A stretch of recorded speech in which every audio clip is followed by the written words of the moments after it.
many, many years. I say many, many years. I emphasise that point.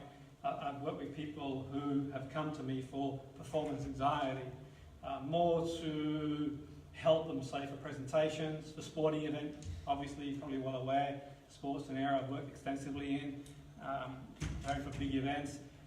I've had people come to me and transfer the skills across to business and just general life in general. Now, one thing I want to think about is, imagine for a moment, I've sort of mentioned this before to give you an idea of how we appraise situations.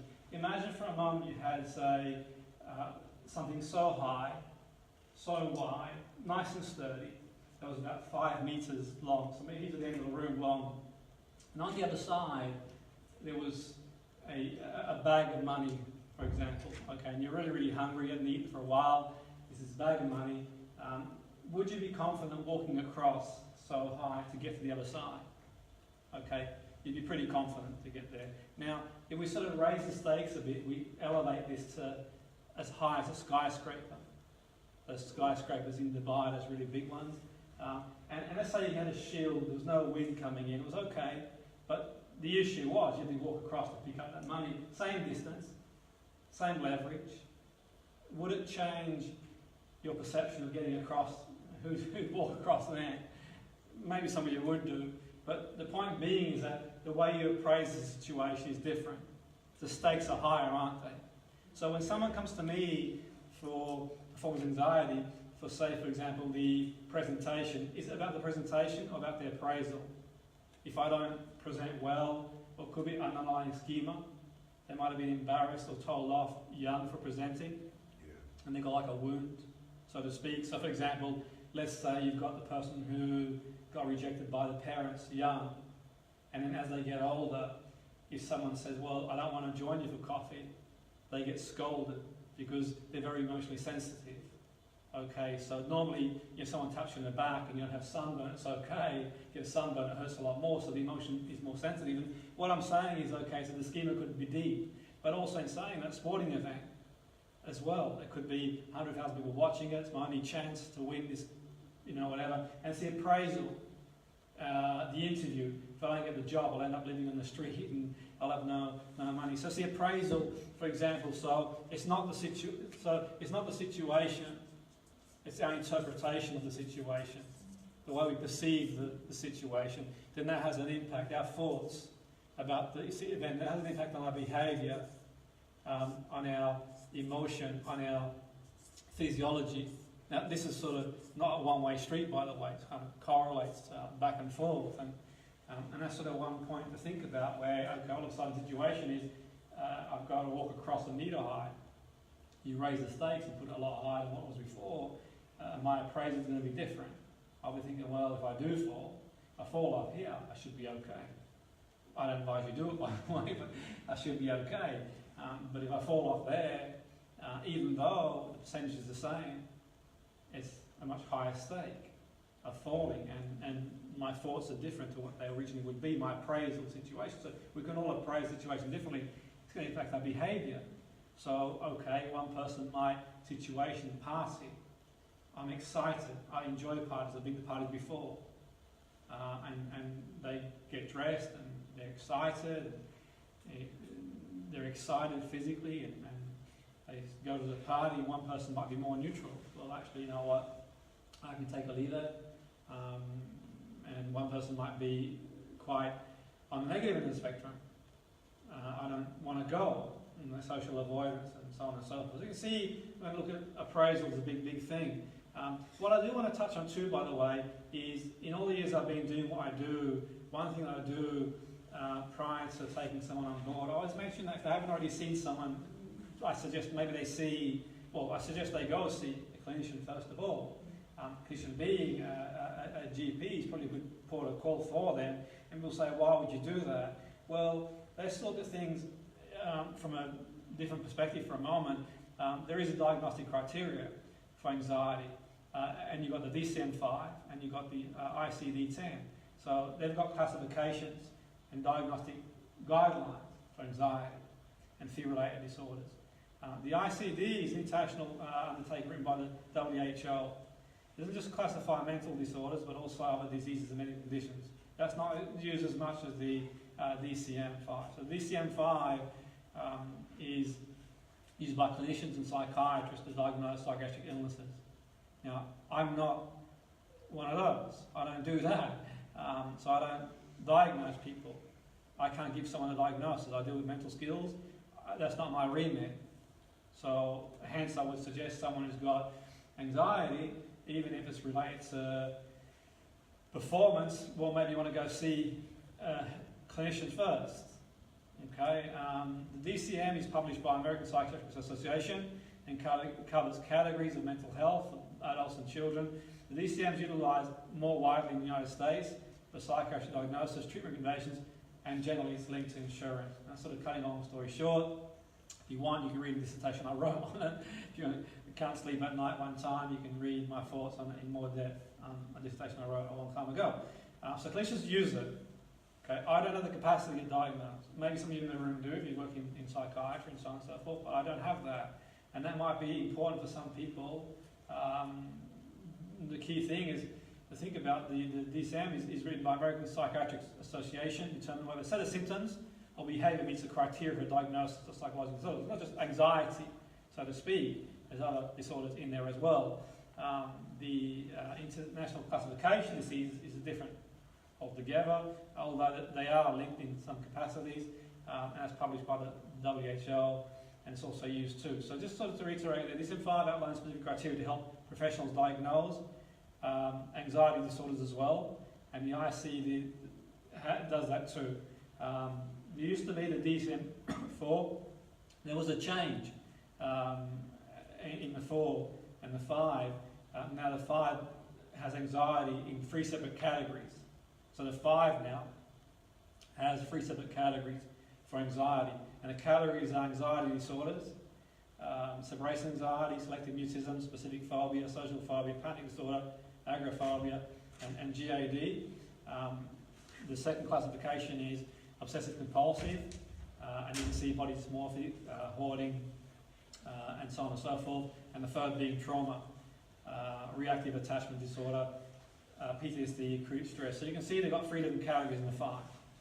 Okay, so the 5 outlines specific criteria to help the professionals as part of their remit to make the diagnosis. And during the assessment, generally speaking, the clinician is going to use a criteria, a standardised assessment to make their judgment, a diagnosis. So generally, the clinician whose remit is to do that is going to ask you about your symptoms in an open-ended way to get an idea. Okay, so you're going to fill out different forms. Now, that's probably imperative. So for me, it's about sticking to your remit.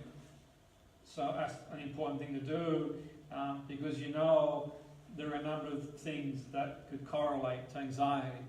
So I always say to people who come to work with me, if they email me, anything from ranging from say, so I had this woman a few weeks ago saying she was a regression with me for trauma. I said, well, I suggest you go to the GP first and see if it's appropriate. I've been to she's been to GP before, she was seen a clinician before.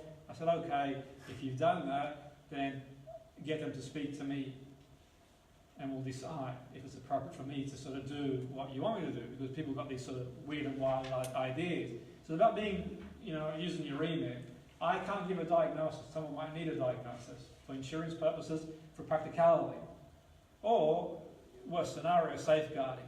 So you could put someone in, and do some work with someone, and they might open Pandora's box, and they might, who knows what could happen in these sort of situations. And there is a fine line between clinical and performance. And I had this when I was at a course. I was actually on a workshop myself a few weeks ago. It was in sport, and we were talking about mental health in sport, in football predominantly. And I said, I think there's a fine line between performance and clinical. Because the footballer who's struggling with performance, where's the correlation with the clinical problem? So gambling could be a clinical problem. Depression, obviously a clinical problem. Anxiety could be a clinical problem. It might not be. It might be just down to their appraisal, and that's a sort of fine line.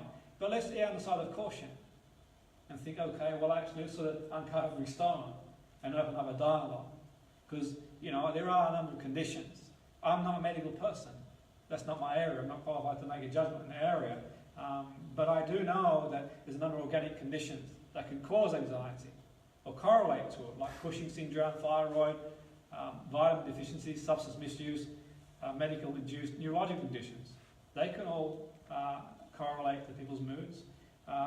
Parkinson's, obviously, dopaminergic system, tumours, stroke, dementia, all these things can correlate to anxiety and mood disorder.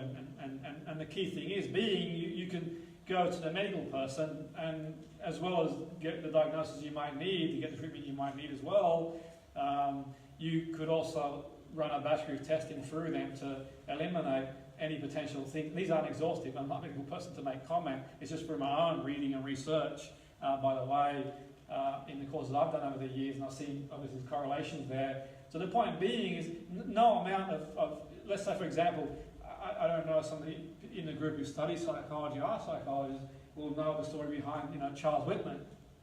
And the Charles Whitman story was the guy who just out of nowhere allegedly gets up one morning, shoots I think it was his mother-in-law, his family. He goes to Bell's Tower in Texas and starts shooting people. Now they found that he, in the space of 6 months, the story's out there in the internet, I'm just saying it loosely, had a tumour growing in his brain. And where it was growing in his brain, I think was, I stand corrected, my memory serves me correct, it was in the amygdala. But anyway, long story short, he was reporting his mood changes. And the point being, I'm not saying everyone who's got a tumour is going to go and do that, but the point being, he was writing in a journal, and he was seeing counselling. Now these days, that was in the 60s I think, they've got MRI scans that pick that up. Back then they didn't have that. So you'd think that no amount of counselling is going to help someone if that's the issue they've got. So as a coach, I think we've got a responsibility. Obviously, if someone goes to see a psychiatrist, then they are equipped, you'd think, to rule these things, or at least get the ball rolling to rule these things out. So the point being is that there's sort of considerations for me going forward. So today, what I want to do is to give you some ideas over the years. What I've used and use now. So the educational seminar, I'm not making any recommendation, that's my disclaimer, as you do. And the point being is that every individual is different. Okay, every individual is different. So you can't treat every individual in the same way that you would do. But do that in mind. For you guys who work in coaching, by the way, form a relationship with people who work in other areas. Form a relationship with people who work in the medical field. It's, okay, these clients come to me, I think maybe you should have a look. And you can only suggest the person goes and see them. Okay, these clients come to me, they've got severe anxiety, they haven't left the room, I suggest maybe have a look. Irrespective of what you think, I know some people have got different views on different professions. The reality is about being holistic, and holistic is about overcoming every stone. Uncovering every stone to make sure you give the person the best treatment policy. I always say, you haven't done it before, do safeguarding if you can. It's always useful to do safeguarding if you're a coach. It's not regulated in the UK, coaching, and a lot of therapies aren't as well. And I think a good place to start is safeguarding. One thing we're going to sort of focus on on anxiety is one thing that people who have anxiety have, they've got attentional bias. This is the research. If you read the research, you'll see the attentional bias around ambiguity is more on a spectrum of worst case scenario. So let's say, for example, not that I'm saying they would do that, but let's hypothetically say someone who has anxiety gets a voicemail from the local GP, the secretary. We need you to phone us back. Now, there's a very good chance the person's got anxiety, that would make me anxious too, by the way, but would sort of amplify that a lot more than someone who doesn't have. Okay, and that's in the literature, the research, is that, okay, anxiety, attentional bias, ambiguity is on the severe end of the spectrum. Equally, in research, people who have depression have more focus on autobiographical memory, negative events that have happened. So anxiety is more linked to that. Okay, and it's sort of going to come into, we're going to talk about this more as we go along this evening, the importance of that going forward. It's got relevance going forward. We talked about CBT today we're going to look at CBT, and those of you who have done CBT have probably noticed a model that I used there that was based on CBT that we'll sort of touch on later on. But we think CBT, it's important to make note now that it was built on behaviorism in the beginning, but added a cognitive element. And that's changed too now, by the way. It's moving forward, but that's another story for another day. But it suggests that psychological distress can result in early life experiences. Hence, I mentioned earlier the person who's got this bad experience growing up. And that sort of led to a framework of understanding self, others, the world. We'll touch on it as we go along. So we sort of start at the beginning. Anyone ever heard of the Pavlov experiments? The dog. So Pavlov, natural reflex was to salivate food. So we think Pavlov, food, the natural reflex, okay. So if you've got food here, what does the dog do? It salivates. The reason why it salivates is a stimulus response. It doesn't have to learn that. It's innate. Okay? It's innate. Now, what he does, he rings the bell. When he rings the bell on its own, there was no stimulus, okay, at all. So there's no conditioning there. When he rings the bell with the food out there, what ends up happening, do you think, after a while? When the food's out and they're ringing the bell, the dog puts two and two together, the food gets taken away, rings the bell, the dog salivates. Okay? It becomes a conditioned stimulus, the bell. Because on its own, the dog won't salivate. So we sort of start from there as a starting point. Then we can sort of look at, say, Watson in 1913. He begins to apply these principles to phobias. And then to prove his classic conditioning theory in human beings. Okay, so that's built upon that. And so it gives you an idea.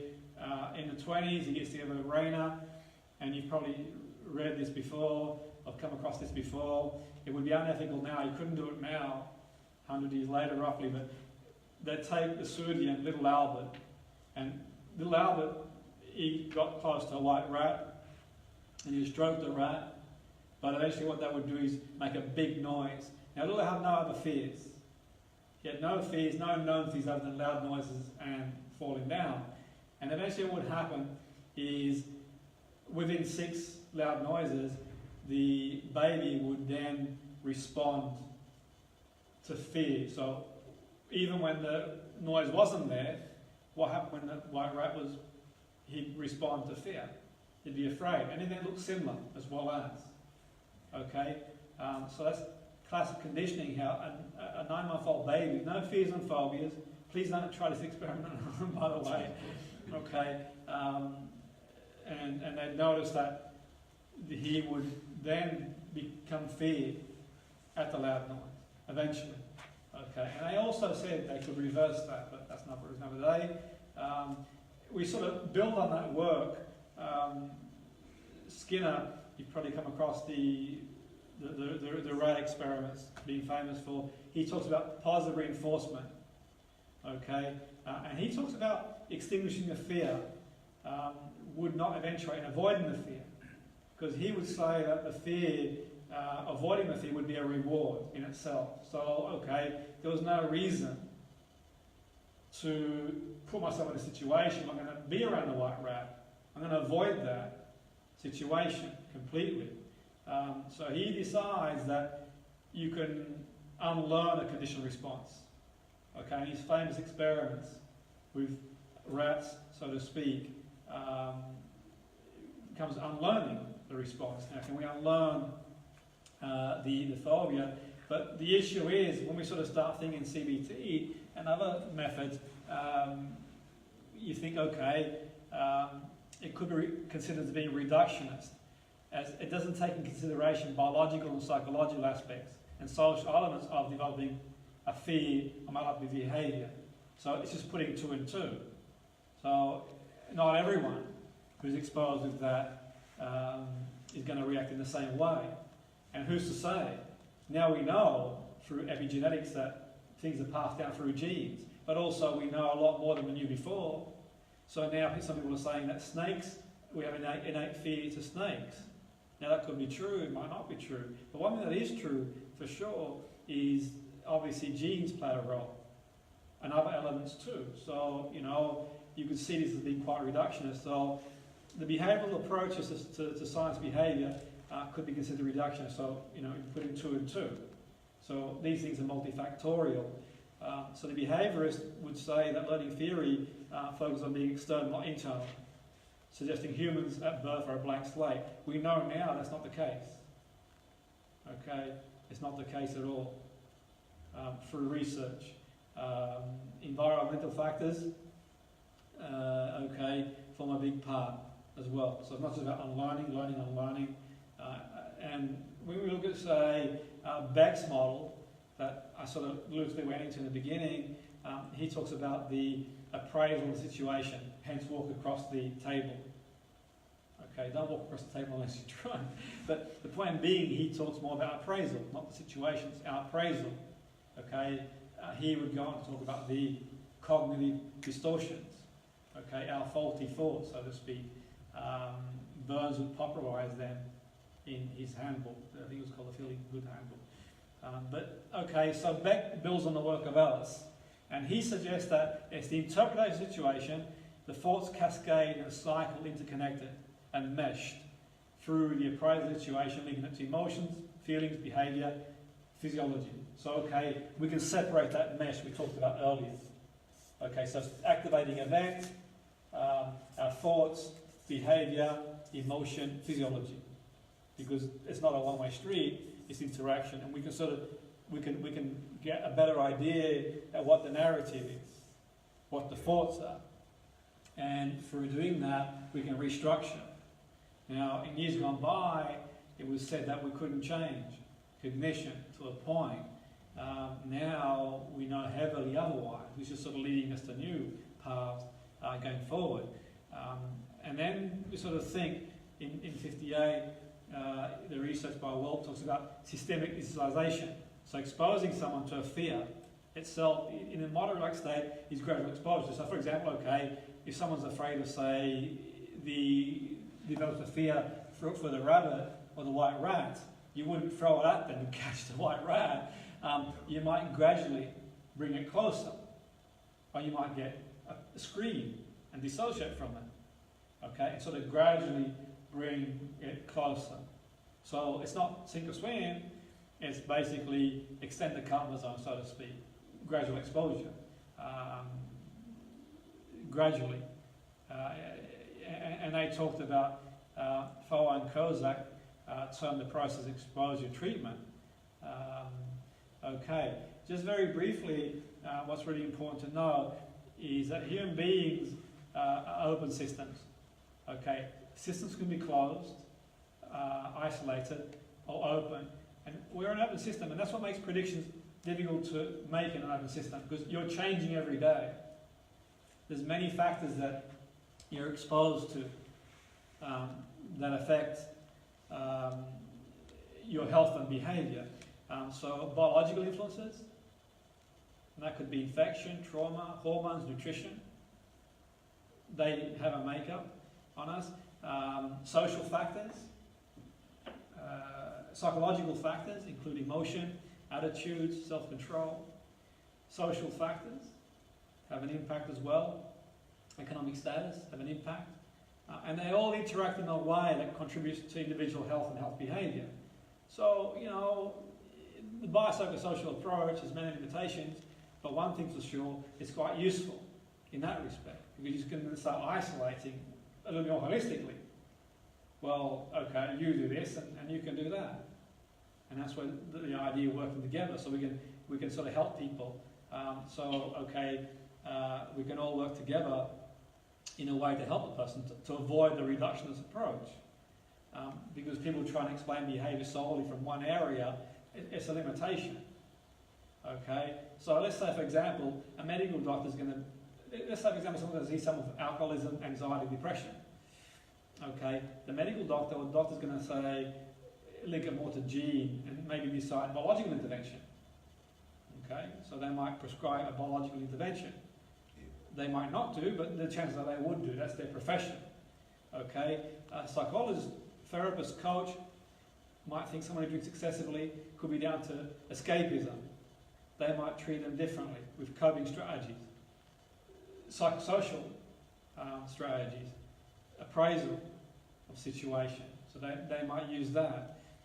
A sociologist might use analysed anxiety or depression or whatever it is that they present the person with, and examine the social network and focus on changing environmental factors that lead the person to drink excessively.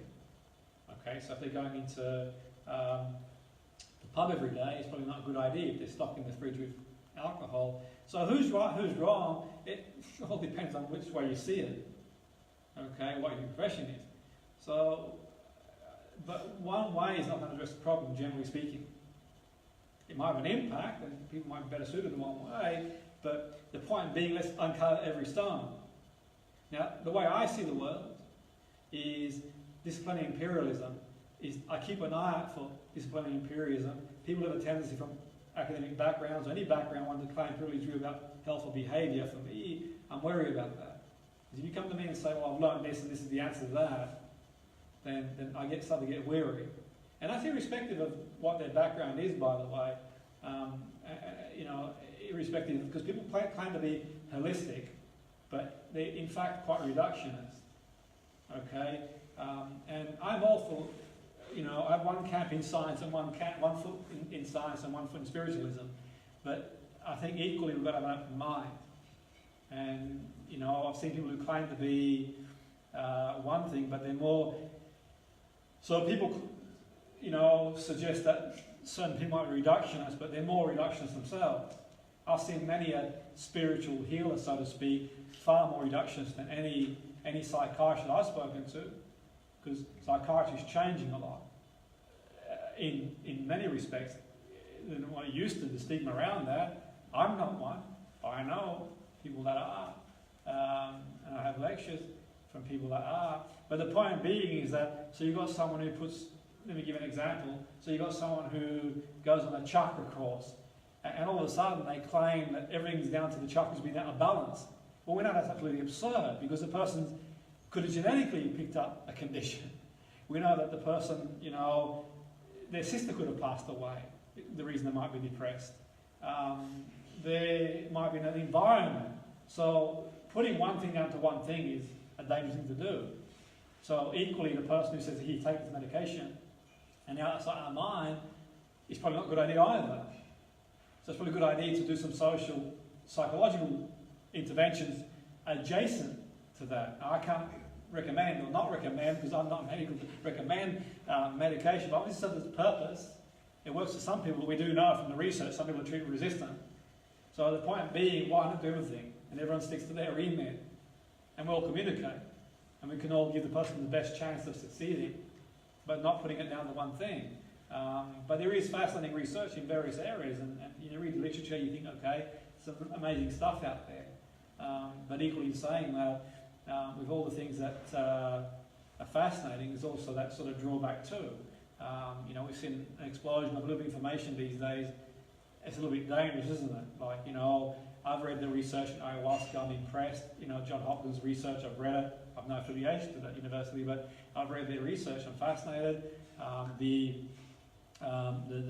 cannabis oil research is fascinating, but equally in saying that, what's quite scary too is that we've seen the implications of these psychedelics and obviously cannabis too, which is correlates to psychosis and other stuff as well. So obviously there's ingredients in there. That's not my remit, but I've been on lectures and seen lectures before that a bit of information can be a dangerous thing too.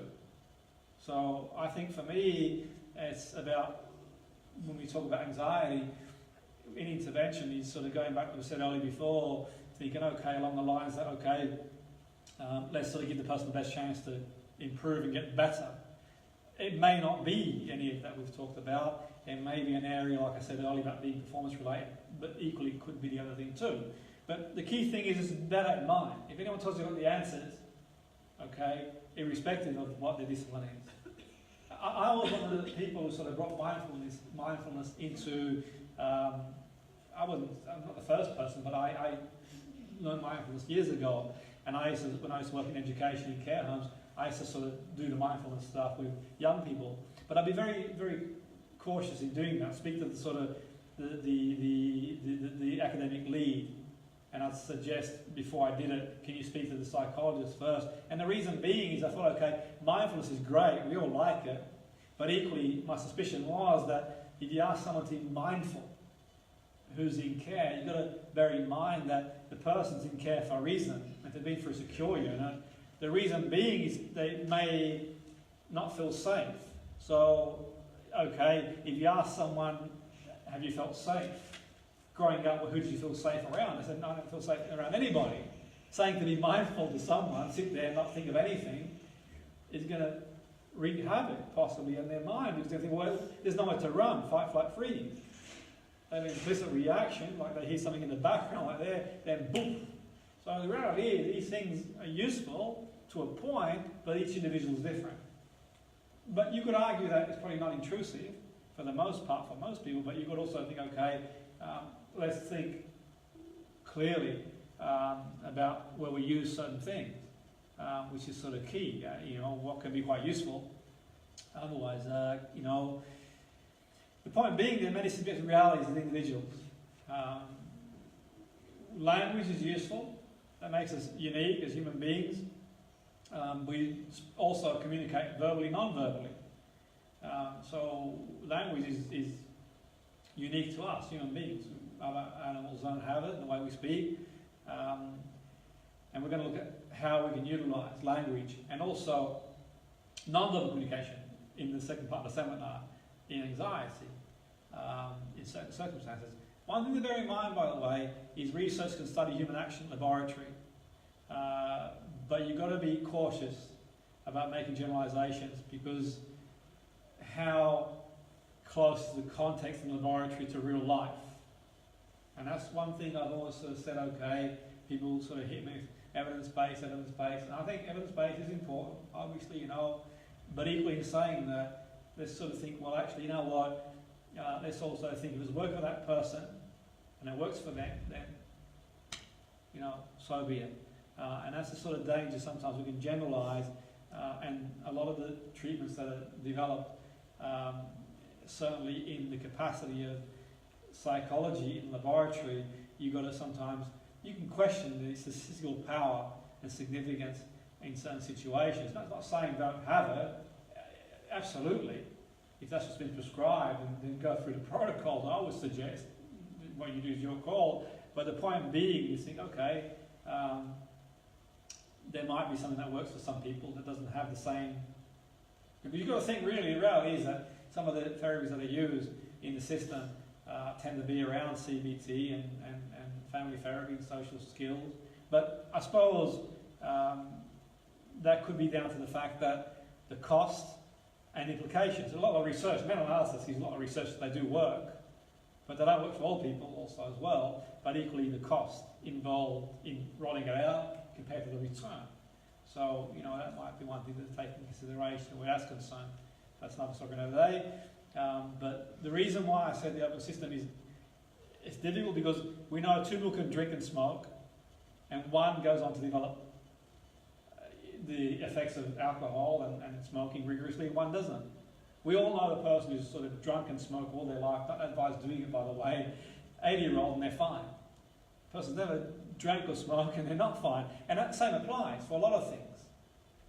People who, some people, and I'm not advising anyone to do it, by the way, but we know some people sort of use cannabis and they never develop psychosis, but some don't use it anywhere near as much, and they do. And that could be down to genes and ever-changing environment. So the expression of the environment, we all know people who can eat all they want, never seem to get any, and some. So all these things, when you think about that, there's many variables at place. And that's the hardest thing about predicting how things are going to go for anybody. There's a lot of variables. But where we are, I think, in this day and age, is understanding more about the environment and the way that plays a role going forward, because we're biological organisms from conception. Only later the psychological factors become salient for the developed infant child. What do we mean there? What we mean, example would be, anyone ever come across the rat licking experiment? Okay, so very loosely, because of time, I'll go into it very briefly. If you've not come across the word reading, but there were I think they're called pups, rat babies, by the way. But anyway, what happened is some of the babies that were rats, they were paired with mothers that were high-licking mothers and low-licking mothers. Now, high-licking mothers in the rat world is what a mum would do in the human world, nurturing. That's how they nurture the offspring. And one thing that they found, the scientists, was that the rats that had higher-licking mothers, now they were paired, they weren't maternal, they were actually paired to the mother figure, so to speak. And the ones that received licking in that first week of being born had shown, even many years later, far lower anxiety and less aggressive behaviour than the ones that weren't. So what I'm saying there is we're biological upon conception, but later do these factors come into consideration. So the point being is that we train out human beings. It shows, okay, so you've got the child born in a world where they don't receive any love and affection, then there's a very good chance that will impact them behaviourally in years to come on. It might not be, but the expression of the gene. And that's sort of there, even 20 years later. The rats that were licked showed less aggressive behaviour and less anxiety. That's not to say you can't change. You could do, possibly. But the point I'm trying to make there is that, okay, we can see how these things that happen. Now, I'm not suggesting that, that's the only thing, but I suppose on the other side of things, I mean, let's say, for example, okay, the misconception in years gone by led the baby cry to sleep, for example. Now, whether you've done that or not, and no one's going to hold it against anybody here, but the point being, that was the conception of the day. But the point being, the baby doesn't cry to sleep. The baby doesn't cry to sleep in a way that it's calm, because it's crying for a reason. It's an expression, isn't it? It's crying for a reason, it wants attention, whatever the baby wants at that point. So the point being, in that first year of the baby's life, when the neurons are developing faster than ever, baby cry to sleep, it may have implications, because then the baby feels that abandonment. Because we know that trauma is not just about fighting in a war, and obviously people who fight in wars develop trauma, but we know trauma could be domestic violence, could be abandonment. That's not to say if you cry yourself to sleep, but the baby experiences some sort of trauma, because that's the way the baby speaks. Okay, hence later on in life, people are told to hold back their tears. Is probably not a good idea, because we cry for a reason. Okay. Jimmy, I think that was shown in the Harlow's monkeys, the macaque monkeys. That was shown in that. Okay, interesting stuff. Yeah. Yes, absolutely, absolutely. And then hence my sort of, and that's exactly right. And you sort of see some of these sort of programs on TV, and you can't sort of, people only know what they know. But I don't know, remember that program, what was that program called, that Super Nanny? Was it Super Nanny? And the theory behind putting someone on a step, sorry. I mean, come on, man, this is 2000 and whatever. We're still using these processes that, now you've probably done that, I don't know. But the point being is that, if nothing else, you're going to get a phobia of stairs. But it's an expression.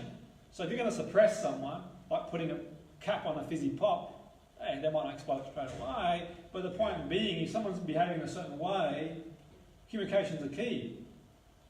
I'm not trying to extinguish it in that respect and say, well, actually, you know what, you're kicking and screaming, you sit there and suppress you even more. Okay, it might be an idea to say, well, actually, you're okay. Yes? Question? 2 minutes. Sorry? 2 minutes. 2 minutes, thank you. Yeah, okay. So, we're going to get very practical anyway after the break. But I think one thing's for sure is the notion of biology, separating biology from psychosocial experiences and development is gone. It makes no sense. It's part of a unified whole. With different aspects being emphasised according to what people's expertise is mainly involved. The idea of disorders being nature-nurture is dead completely. Okay, we know it's a combination of all things rolled into one. I suppose it's sort of luck of the draw in one sense as much as anything else. In the sense that we have these genes and the environment we express these genes on the way, but equally in saying that there are things we can do. And the things we're going to look at after the break is how we can sort of create experiences for people, the world of hypnosis, experiential stuff, to reach deeper parts of the brain. We're going to look at our perception of situations as well. We're going to look at models as well. We're going to look at the general fear response too. We'll look at the NLP communication model. And we'll look at different components and sort of practical ideas. So it's going to be a lot more practical after the break. You get an opportunity to sort of think about some of these processes.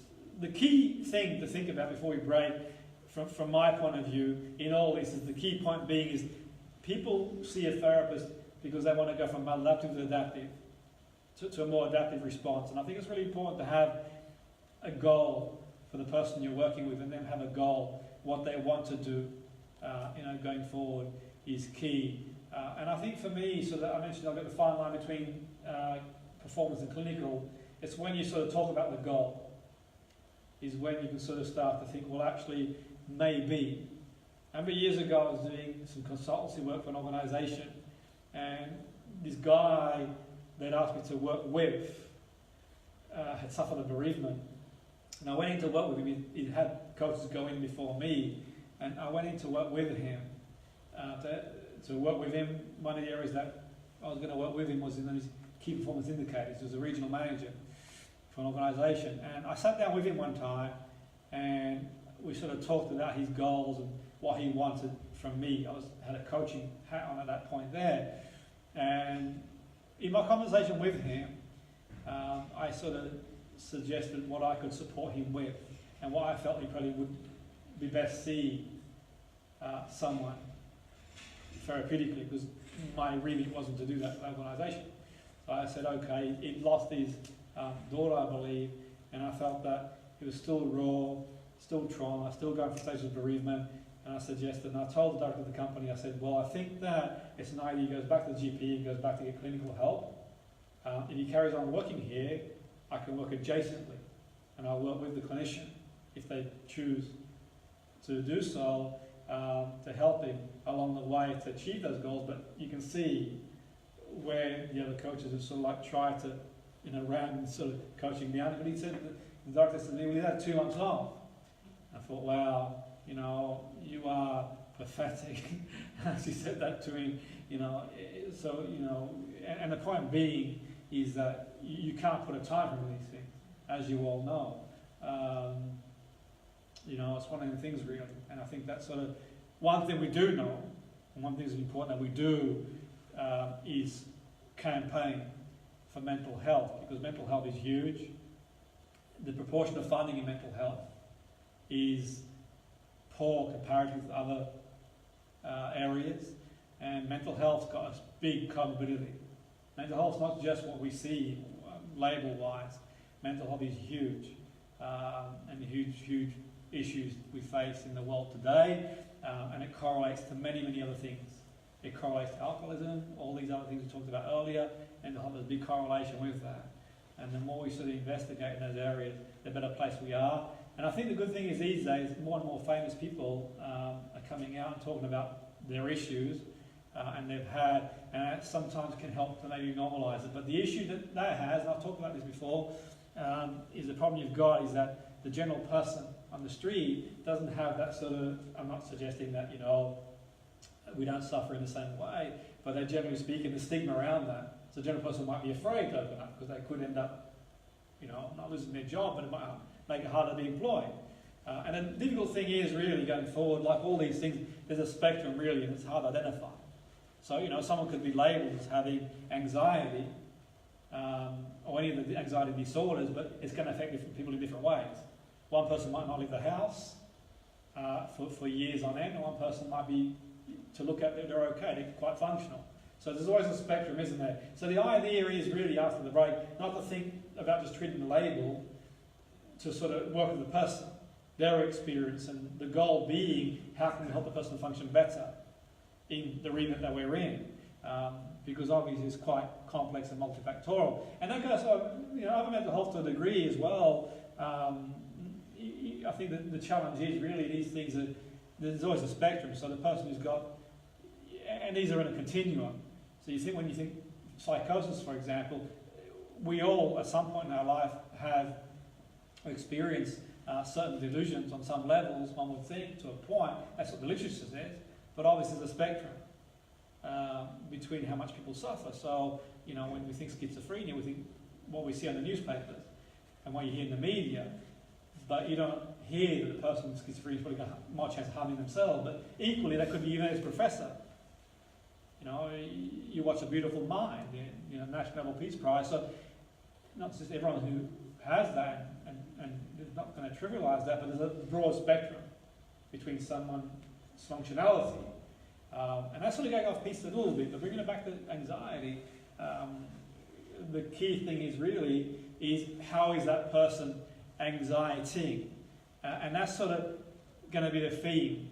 And the theme's going to be, after the break, is to turn the noun into a verb.